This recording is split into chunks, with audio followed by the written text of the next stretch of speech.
Hi friends, எல்லாருக்கும் வணக்கம். எல்லோரும் எப்படி இருக்கிறீங்க? நாங்கள் நல்லா இருக்கிறோம். நீங்கள் நல்லா இருக்கணும் கடவுள்கிட்ட வேண்டிக்கிறோம்.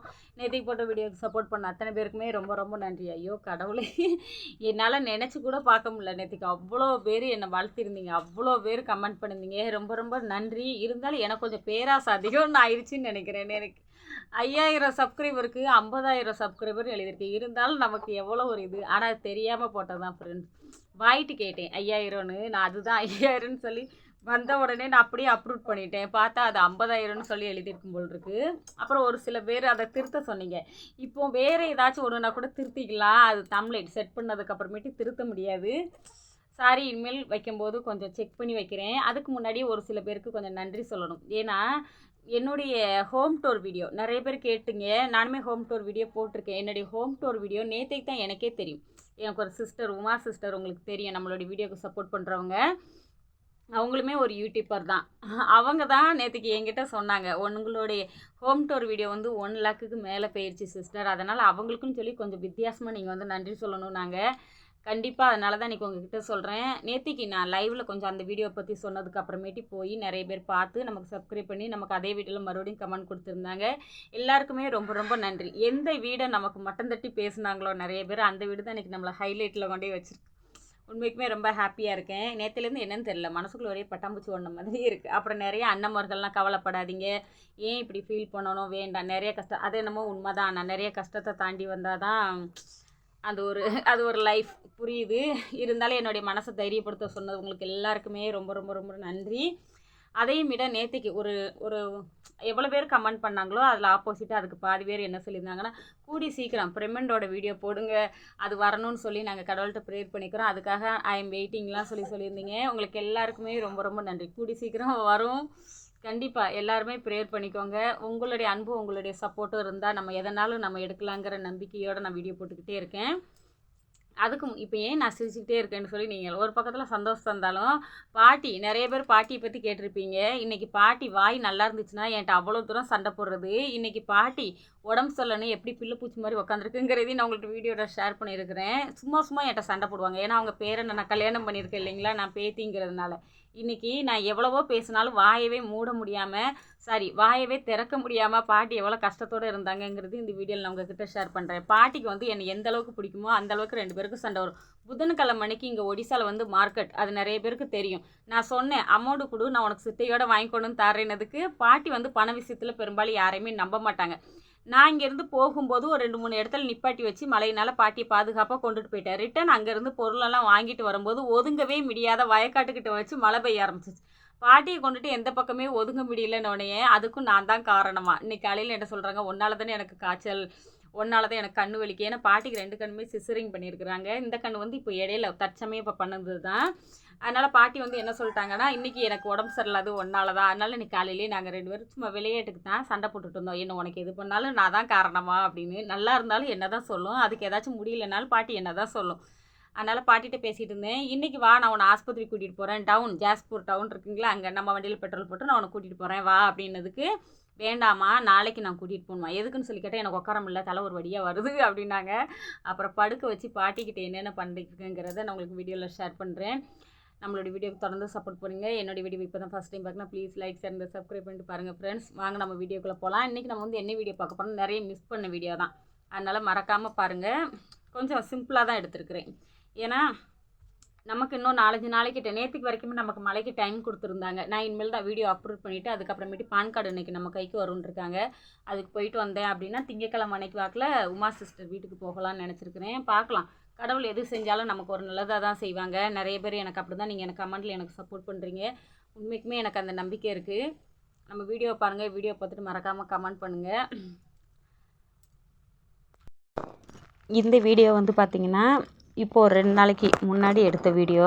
ஆனால் ஏன் இன்றைக்கி ஷேர் பண்ணுறேன்னா, 2 நாளாக அந்த வீடியோவை அப்லோட் பண்ணணுன்னு நினச்சேன், முடியாத ஒரு சூழ்நிலை. அதனால தான் மைதா மாவு வந்து நம்ம தீபாவளிக்கு வாங்கியிருந்தேன் பார்த்திங்களா, அந்த சுசியம் பண்ணணுங்கிறதுக்காக வேண்டி நெக்ஸ்ட்டு சுசியம் ஸ்டார்டிங்லேருந்து எப்படி பண்ணோங்கிறத நம்ம ஒரு vlog போடணும்னு சொல்லிட்டு என்னுடைய பெரிய பொண்ணோட ஆசை.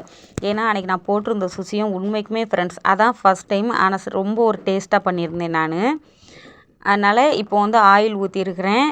அப்புறம் தேங்காய் எண்ணெய் ஊற்றிருக்கிறேன். மேலே லைட்டாக ஒரு 2 துளி போல் உப்பு, அப்புறம் கொஞ்சம் இஞ்சி, மாவு பிசையும் போதேவும் கொஞ்சம் மஞ்சப்பொடி எல்லாமே போட்டு நான் பிசைஞ்சு ஒரு 1/2 அன் ஹவர் கிட்ட ஊற வச்சுருவேன். இதுதான் ஆனால் நான் செய்கிறது ஃபஸ்ட் டைம். செல்லை பார்த்து தான் செய்கிறேன். எப்படி வருதுன்னு தெரிலையே அப்படின்னு சொல்லி உண்மைக்குமே செய்யும் போதேவும் பாப்பா கிட்ட நானும் பாப்பாவும் பேசிக்கிட்டே தான் செஞ்சோம். ஆனால் உண்மைக்குமே செஞ்சதுக்கு அப்புறமேட்டு சூப்பராக இருந்துச்சு. வாழை இலை அதுக்காக வேண்டி பாப்பா போய் பறிச்சுட்டு வந்துருந்துருந்தா. நம்ம வந்து எப்போதுமே இங்கே ஒடிசாலலாம் நிறைய வீட்டில் வாழை மரம் உண்டு. முன்னாடி நம்ம வீட்டில் உண்டு, இப்போ கிடையாது. ஆனால் இந்த வருஷம் அப்பாவை நான் வைக்க சொல்லியிருக்கிறேன். அப்புறம் மாவு இந்த பதத்துக்கு வந்ததுக்கு பிறகு இது வந்து அவிச்சு அப்புறம் கடைஞ்சி வச்ச மாதிரி வச்சுக்கிட்டே தான். ரொம்ப நேரம் ஆனதுனால உங்களுக்கு பார்க்குறதுக்கு காஞ்ச மாதிரி தெரியும்னு நினைக்கிறேன். ஆனால் உண்மைக்குமே நல்லாச்சு. மாவு நல்ல ஒரு சாஃப்டாக நல்ல ஒரு இதாக வந்துருச்சு. இதுக்கு பிறகு அதுக்குள்ளே பூரணத்தை ரெடி பண்ணிவிட்டு அதுக்குள்ளே வச்சிட வேண்டியது. தேங்காய் இருந்திருந்தால் இன்னும் டேஸ்ட்டாக இருந்திருக்குங்கிறது என்னோடய ஃபீலிங்ஸ். ஆனால் பாப்பா என்ன சொன்னான்னா உண்மைக்குமேம்மா நல்லா இருந்துச்சு அப்படின்னு தான் பாப்பா என்கிட்ட சொல்லியிருந்தா. இப்போ வந்து பார்த்திங்கன்னா பால் ரெடி பண்ணியிருக்கிறேன். எதுக்காக வேண்டின்னு பார்த்தீங்கன்னா நமக்கு டீ குடிக்காமல் என்னால் எந்த ஒரு வேலையுமே எனக்கு மூளை வேலை செய்யாது. அதுக்கப்புறம் நான் போட்டது வந்து அச்சு வெல்லம் கிடையாது, சீனி தான்.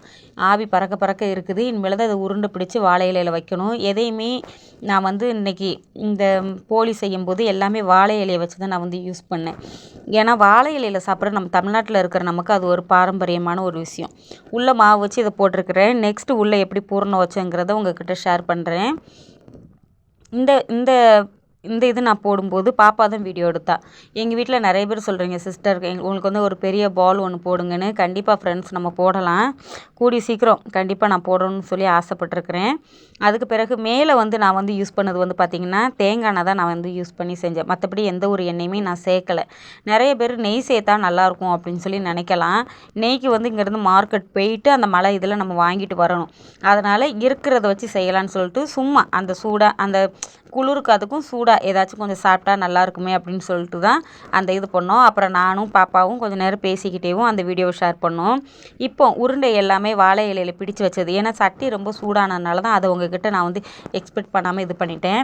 இப்போ வந்து பார்த்திங்கன்னா நல்லா வாழை இலையில் நல்லா இது பண்ணி வச்சுருக்கிறேன். இதுக்கு பிறகு அதுக்குள்ளே பூரணம் வச்சு அதுக்கப்புறமேட்டு இப்போ நான் வந்து சுட்டதை உங்ககிட்ட ஷேர் பண்ணியிருக்கிறேன். அதையுமே ஒரு குட்டி ஒரு கொசான்னு சொல்லுவாங்க எங்கள் ஒடிசால, அதில் வச்சுருக்கிறேன். அதுக்கப்புறம் ஒரு உருண்டையை எடுத்து அதுக்குள்ளே பூரணத்தை வச்சு அதை மூடிட்டு மறுபடியுமே இந்த இதை நல்லா அமுக்கி ப்ரெஸ் பண்ணும்போது அது கூட மறுபடியும் தேங்காய் எண்ணெய் கொஞ்சம் யூஸ் பண்ணியிருக்கிறேன். மொத்தம் 2 பாட்டில் 10 ரூபா தேங்காய் எண்ணெய் பாட்டில் தான். ஆனால் 2 பாட்டில் நான் வந்து ஷேர் பண்ணி எடுத்து வச்சுருந்தேன்.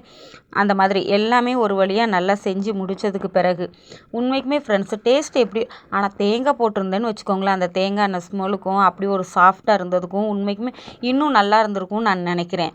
ஆனால் அவ்வளோ ஒரு டேஸ்ட்டு அவ்வளோ ஒரு இதாக ரொம்ப சூப்பராக இருந்துச்சு.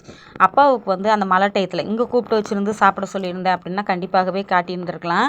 மழை டைம்ங்கிறதுனால பாப்பா இங்கேருந்து அங்கே கொண்டுட்டு போயிட்டா. பாப்பா 2 பேரும் சாப்பிட்டது என்னமோ கிண்ணத்தில் தான். அது போக இன்னும் இவ்வளோ இதுக்கு அம்மாவுக்கு அப்பாவுக்கு எல்லாருமே பாட்டிக்கு எல்லாருமே கொடுத்ததுக்கு பிறகு இவ்வளோ இருக்குது. மறுநாளுமே நாங்கள் வச்சுருந்து சாப்பிட்டோம். டேஸ்ட்டுமே மாறலை. அந்தளவுக்கு ஒரு சாஃப்டாக மொறுன்னு நல்ல ஒரு சூப்பராக இருந்துச்சு. நீங்கள் எந்த மாதிரி போலி பண்ணுவீங்கன்னு சொல்லி எனக்கு மறக்காமல் கமெண்ட் பண்ணுங்கள். நான் சும்மா வீட்டில் இருக்கோமே அப்படிங்கிறதுக்காக வேண்டி அதை செஞ்சேன். சரி அதையுமே வீடியோ எடுத்து நம்ம கொஞ்சம் ஷேர் பண்ணலாமே அப்படின்னா. உங்களுக்கு ஏதாச்சும் கொஞ்சம் டிஃப்ரெண்ட்டாக செய்ய தெரியும், இதில் வேறு ஏதாச்சும் யூஸ் பண்ணியிருந்தால் நல்லா இருந்திருக்கும், இல்லை நான் ஏதாச்சும் மிஸ்டேக் விட்டுருந்தாலுமே நீங்கள் எனக்கு கமெண்ட் பண்ண மறந்துடாதீங்க. இது எல்லாமே முடித்ததுக்கப்புறமேட்டு இது வந்து இன்றைக்கி காலையில் எடுத்த வீடியோ. பாப்பா 2 பேரையுமே எந்திரிச்சு ஆக வேண்டிய வேலையை பாருங்கன்னு சொன்னதுக்கு அவள் பிஸ்கட்டை பிடுங்க இவ பிஸ்கட்டை பிடுங்க இந்த மாதிரி விளையாண்டுக்கிட்டு இருந்தாங்க. எப்போதுமே இந்த மாதிரி காலையில் எழுந்துச்சி அவங்கவுங்க வேலையை தான் பார்ப்பாங்க, விளையாட மாட்டாங்க. இன்றைக்கி கொஞ்சம் டிஃப்ரெண்ட்டாக இருந்ததுனால அது வீடியோ எடுத்திருந்தேன். இது வந்து பார்த்திங்கன்னா நேத்திக்குள்ள வீடியோ. நேத்திக்கு மதியம் என்ன சமைச்சேங்கிறத அது சமையல் வீடியோவாக நான் வந்து எடுக்கவே இல்லை. சாதம் எப்போதும் போல் வடிச்சிருந்தேன். அதுக்கு பிறகு பார்த்திங்கன்னா மீன் மேக்கரும் உருளைக்கிழங்கும் போட்டு சிக்கன் மசாலா கரம் மசாலா இஞ்சி பூண்டு போட்டு கொஞ்சம் ஃப்ரை பண்ணி வச்சுருந்தேன். பருப்பு தாளிசம் பண்ணி எடுத்து வச்சுருந்தேன். வெங்காயம் கொஞ்சம் பல்லாரி வெங்காயம் இருந்ததுனாலையும் கோதுமை மாவில் தான் ஃப்ரெண்ட்ஸ், ஆனால் போண்டா மாதிரி போட்டிருந்தேன், வெங்காயம் வடை மாதிரி. ஆனால் உண்மைக்குமே நம்ம கோதுமை மாவில் போட்டோம் அப்படின்னா மொறு நல்ல ஒரு டேஸ்ட்டாக இருந்துச்சு. அதையுமே போட்டு வச்சுருந்தேன். இது வந்து இன்றைக்கி காலையில் பாப்பா காலையில் ஸ்கூலுக்கு போகும்போது என்னது சாப்பிட்டு போகிறாங்கன்னு பார்த்தோம்னா கஞ்சி, அப்புறம் நேற்றுக்குள்ளே மீன் மேக்கர் கொஞ்சம் குழம்பு கொஞ்சம் மிச்சம் இருந்துச்சு, அப்புறம் கொஞ்சம் சாம்பார் இருந்துச்சு. அதை 2யுமே சூடு பண்ணி நேற்று நைட்டும் எடுத்து வச்சுருந்தேன். இன்றைக்கி காலையிலும் சூடு பண்ணி எடுத்து வச்சுருந்தேன். இன்றைக்கி காலையில் பாப்பாவுக்கு ஸ்கூலுக்கு போகும்போது சாப்பாடு இது தான், எதுவுமே நான் செய்யலை. புளியை கொஞ்சம் ஊற போட்டு அதில் 2 பல் போல் பூண்டு, 2 பல் பச்சை மிளகா இந்த மாதிரி பிசைஞ்சு சாப்பிட்டோன்னா உண்மைக்குமே அது டேஸ்ட்டாக இருக்கும். நீங்கள் நினைக்கலாம் எது கிடைச்சாலும் இப்படி தான் பிசைஞ்சு சாப்பிடுவீங்களான்னு. இந்த ஊரோட வழக்க முறைகளை நான் வந்து உங்ககிட்ட ஷேர் பண்ணுறேன். அவ்வளோதான். இப்போ சின்ன மேடம் வந்து ஸ்கூலுக்கு யூனிஃபார்ம் போட்டு அவங்க கிளம்பி உட்காந்துருக்கா. சாப்பிடுவா, தலை சீவா, போயிடுவா. பெரிய பாப்பாவை வந்து இனிமேல் தான் ட்ரெஸ் மாற்றணும். அவள் இனிமேல் தான் கிளம்பணுமேவும். உப்பு நான் கொஞ்சோண்டு பாப்பா கிட்ட கேட்டேன். பூண்டு எங்கெல்லாமோ தேடி தேடி பார்த்தா பூண்டு எங்கேயுமே கிடைக்கல. வீடு எல்லாமே இந்த அளவுக்கு ஃப்ரெண்ட்ஸ். ஏன்னா இன்றைக்கி 31ஆந்தேதி இன்றைக்கி மழை வந்து அவ்வளோவா இருக்காது.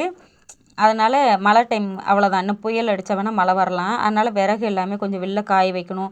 அந்த சாப்பாடு பண்ண இடத்துக்கிட்ட கீழே அந்த மழை தண்ணி விழுந்து எல்லாமே அசிங்கமாக இருந்துச்சு. அதனால் காலையிலேயும் பெனாயிலு, டெட்டாயிலு எல்லாமே போட்டு கொஞ்சம் கம்ஃபோர்ட் போட்டு வீடை எல்லாமே நல்லா சுத்தபத்தமாக அலசிட்டு வெளில இருந்த துணி ஒரு 2 வட்டகு துணியில் 1 வட்டகு துணியை அலசி கம்ஃபோர்ட் போட்டு மெல்ல ஆற்றி வச்சுருக்கேன். இப்போ பாப்பா எல்லாருமே ஸ்கூலுக்கு போனதுக்கு அப்புறமேட்டு இதை நான் எடுத்த வீடியோ. எப்போதுமே காலையிலே எழுந்தோடனே நான் வந்து டீ போட்டு குடிக்கலன்னா என் மைண்ட் வந்து வேலை செய்யாதுங்க ஃப்ரெண்ட்ஸ். அது நிறைய பேருக்கு அப்படி தான்.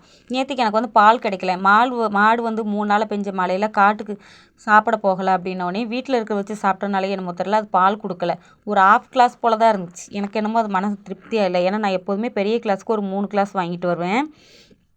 அப்புறம் நான் வந்து காப்பியை எடுத்து பாலை ஆற்றி வச்சுட்டு பால் 5 ரூபாய்க்கு இங்கே சீனி வாங்கிட்டு வந்தேன் அன்றைக்கி காலையில் பாப்பா போய். அப்புறம் ஒரு ப்ரூ ஒன்று இருந்துச்சு.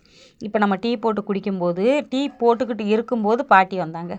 அப்போ பாட்டிக்கிட்ட வம்புழுத்தேன். எப்போதுமே ஆவுன்னு கத்துற பாட்டி உண்மைக்குமே பாட்டியோட ஃப்ரெண்ட்ஸ் ரொம்ப ஒரு காமெடியாக இருக்கும். பாட்டி வந்து இருக்கிற வரைக்கும் நம்ம எவ்வளோ தூரம் வம்புழுக்கலாமோ வம்புழுத்துக்கலாம், எவ்வளோ தூரம் அவங்கக்கிட்ட நம்ம ஒரு இதாக இருக்கணுமோ இருந்துக்கலாம். அப்புறம் பாட்டி காலத்துக்கு பிறகு நம்ம நினச்சாலும் அவங்க நம்ம பக்கத்தில் வந்து அந்த மாதிரி இருக்க போகிறது கிடையாது. அந்த மாதிரி சூழ்நிலையிலலாம் நான் நிறைய டைம் பாட்டியை நினச்சி நான் வந்து ஃபீல் பண்ணியிருக்கிறேன்.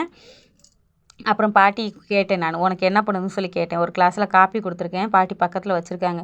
இந்த கண் வலிக்குது, எனக்கு இந்த தலை வலிக்குது. இப்போ மற்ற நேரம்னு வச்சுக்கோங்களேன், என்கிட்ட சண்டைக்கு அவங்க அப்படி வருவாங்க. ஒரிஜினலாக அவங்கக்கிட்ட காட்டணும்னு நினச்சேன். பாட்டி கொஞ்சம் அசிங்கமாக திட்டுவாங்களா, அதனால தான் அவங்கக்கிட்ட ஸ்ட்ரெயிட்டாக காட்டலை. இப்போ ஆளை டெட் பாடி மாதிரி இன்றைக்கி படுக்க வச்சாச்சு.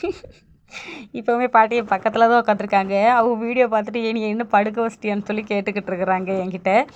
அப்புறம் பாட்டியை வந்து படுக்க வச்சு அப்புறம் உமா சிஸ்டர் வீட்டிலேருந்து ஒரு தைலம் ஒன்று கொடுத்துருந்தாங்க. அந்த தைலத்தை வச்சு பாட்டிக்கு முதல்ல கால் கை எல்லாமே நல்லா தடவி விட்டுட்டு அதுக்கப்புறமேட்டு பாட்டிக்கு தலையை தடவி விட்டுருக்கேன். கொஞ்சம் நேரம் தூங்கட்டும். என் வீட்டில் தான் இன்றைக்கி நான் தூங்க போட்டிருக்கேன். ஒரு 12 மணிக்கு மேலே எழுப்பி அப்புறம் ஒரு கிளாஸ் டீ கொடுத்தாங்கன்னா ஆள் கொஞ்சம் தெம்பாயிரும் அப்படின்னு தான் நான் நினச்சிக்கிட்டு இருக்கிறேன். சரி பார்க்கலாம் என்ன நடக்குதுன்னு. ஆள் இப்போ கொஞ்சம் தூங்கட்டும்னு சொல்லி தூங்க விட்டுருந்தேன். பார்த்தா 1/2 ஹவரில் எழுந்துச்சி ஆள் உக்காந்துட்டு வாய் கொஞ்சம் திண்ணமாயிருச்சு. மறுபடியும் என்கிட்ட சண்டை கட்ட ஆரம்பிச்சிருச்சு. அதனால நான் உன் உயிரை காப்பாற்றி விட்டதுக்கு நீ என்னை இப்படி தான் கேட்பேன் அப்படின்னு சொல்லிட்டு பாட்டிக்கிட்ட அப்புறம் கொஞ்சம் பேசிகிட்டே இருந்தோம்.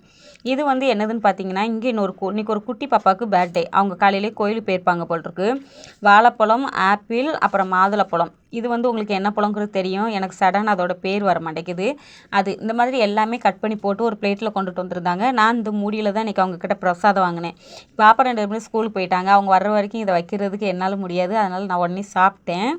இங்கே இந்த மாதிரி எந்த ஒரு சின்ன ஒரு இதுனாலும் பக்கத்து வீட்டில் அது ஒரு 2 பொருளாக இருந்தாலுமே சரி கொடுத்து இருக்கிறது வழக்கம். அந்த இது எல்லாமே சாப்பிட்டு முடித்ததுக்கு பிறகு கையை கழுட்டு வெளில வந்தேன். எங்கள் மாமியார் எல்லாத்தையுமே எடுத்து அப்படியே ரோட்டுக்கு முன்னாடி அப்படி எப்படி சொல்ல ஷோகேஸ்க்கு வச்சுருந்த மாதிரி வச்சுருந்தாங்க. அதையுமே உங்கள்கிட்ட எடுத்து ஷேர் பண்ணியிருக்கிறேன். இப்போ நான் எங்கே போய்கிட்டு இருக்கேன் வண்டி ரூமுக்குள்ளே அப்படின்னு பார்த்தீங்கன்னா, என்கிட்ட இப்போ இருக்கிற விறகே இவ்வளோ தான். இதை காய வச்சா தான் இன்றைக்கி சாப்பாடு ஆக்க முடியும், இல்லைன்னா இருக்க வைக்க முடியாது.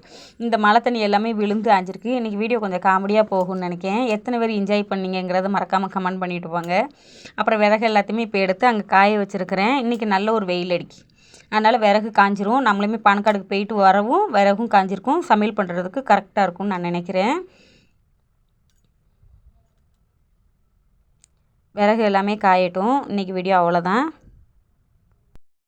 இன்றைக்கி வீடியோ உங்களுக்கு பிடிச்சிருக்குன்னு நினைக்கிறேன். எனக்கு போலி செஞ்சிருந்தது அப்படி தான். ஆனால் உங்களுக்கு எந்த மாதிரி தெரியுங்கிறத மறக்காமல் கமெண்ட் பண்ணுங்கள். பாய். நாளைக்கு நல்ல ஒரு வ்ளாகில் பார்க்கலாம். பாய்.